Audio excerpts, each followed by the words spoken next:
You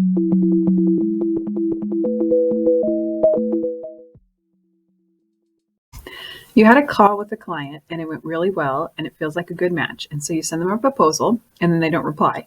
And so you're wondering, should I reply right away? When do I reply? How do I reply? If I go right away, am I going to be too salesy? If I wait for too long, are they going to choose someone else? So what you need is a system that you can follow for following up with every single client that doesn't feel salesy and hits them at the right time with the right information. Follow-up starts the day of the proposal.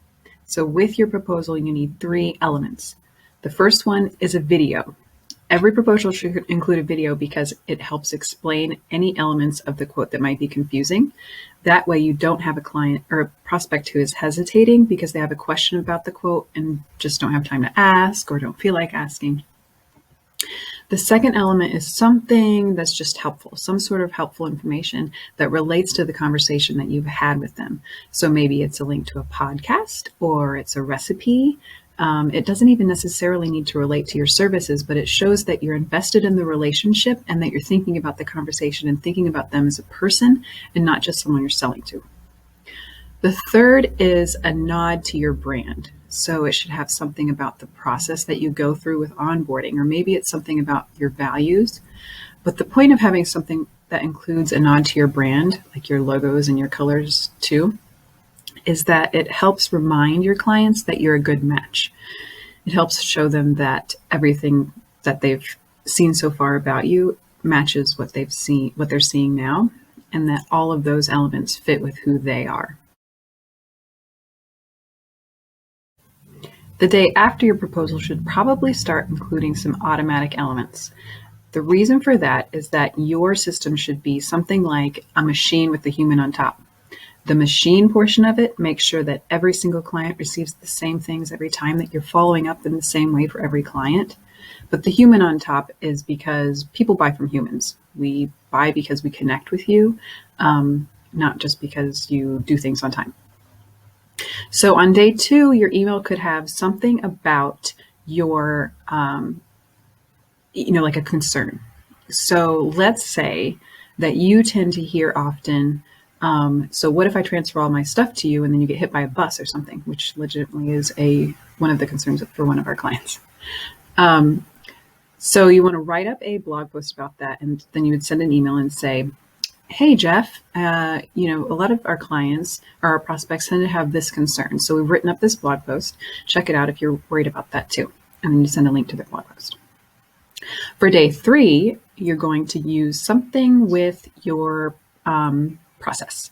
So you might say have a graphic about your onboarding process so that you could say, hey, if we get started today, Jeff, by the end of this month, we'll be completely onboarded and you'll have your numbers at your fingertips all the time.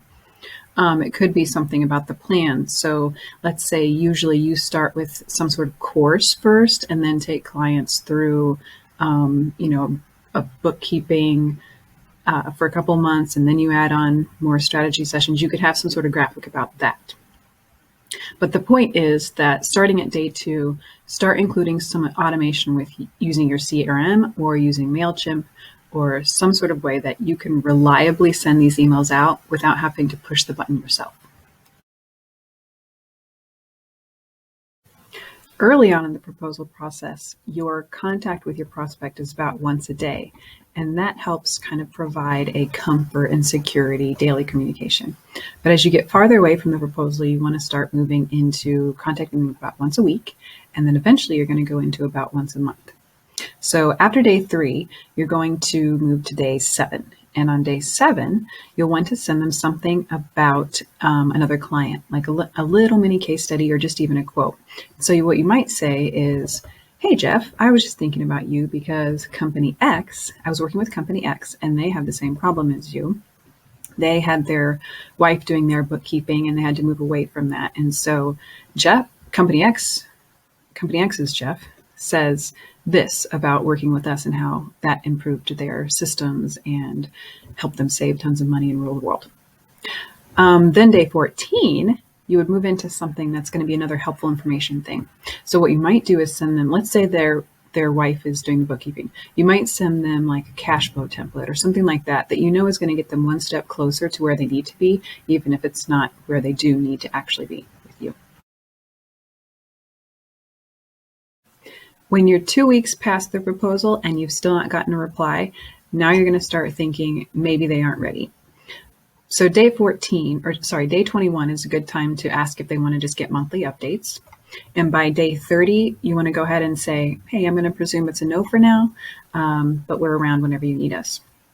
At that point, your contact with them changes purposes again to kind of be, you just want to make sure that you're the first person that they think of when they're ready. So you'll send them a blog post, you'll send them a resource occasionally, or they're getting your regular email updates from your newsletter.